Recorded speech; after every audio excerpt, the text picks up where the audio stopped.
All right, so we're gonna take a look at this deadlift. It was sent to me from Bushra, and so we're gonna check out what it looks like. So we got two videos here, so let's see. Okay. So right off the bat, overall, this looks like a pretty good foundation to start off. Things that I would look for, right? Number one in a deadlift is your brace, and that's just what's going on here. That means, is it solid? Is it tight? Is it going to support this weight?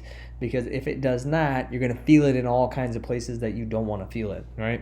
So as far as the brace goes, a brace is going to be difficult when you see this arch, right? You see this arch in the back. That means the abs are not doing, they're not providing the most stability possible. So in this case, what we want to do is we want to eliminate that arch, okay? So when we stand up, we should have a straight line. So you see her shoulders are back here, right? And so and then her belly is all the way here. We want a completely straight line through all the way to our feet.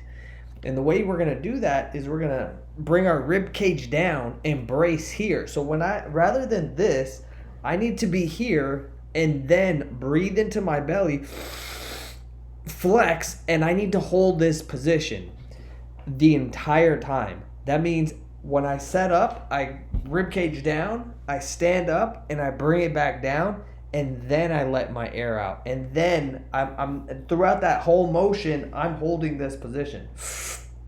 Belly is full of air, stand up, go back down. At no point do I want to arch back like this, right?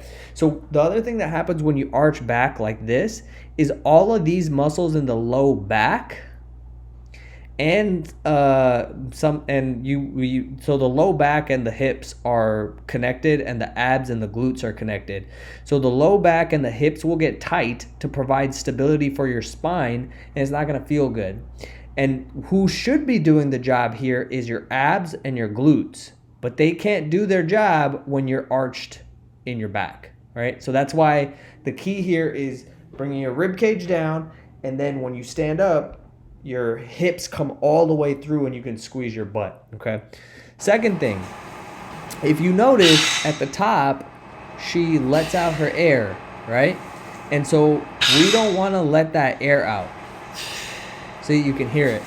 So you want to hold that, so you're depressurizing your torso. So you're letting all that air out. So rather than doing that, you're going to hold your breath the entire rep until the weight is back on the ground. Because what I want you to think about is this. When you let the air out of this part, right? Think of this as a canister, okay? And you let that air out, you're basically taking the stability out of your torso. And so you don't want that. You are adding danger to your lift, right? And there's going to be that's going to put a ceiling on your lift, okay? So instead, like I said, big deep breath, hold it, stand all the way up, put the weight back down, then reset your breath, okay? Let's just take a look at the second video here. And by the way, she does a great job of starting with a flat back, and she does a great job with vertical shins. So that's another part in the deadlift that a lot of people do incorrectly, is that their shins will be at an angle like this versus completely straight up and down. I would work on those two things. There's other things that we can refine, but learning a lift is a lifetime pursuit. It's not an end product. And this is good strength. Like, this is solid strength. Like, if you just focus on those two things, your deadlift is going to go way, way up. All right. If you have questions on any of that, let me know. If you would like me to take a look at your form, send it to me. Send it to my email. You can find it in the description.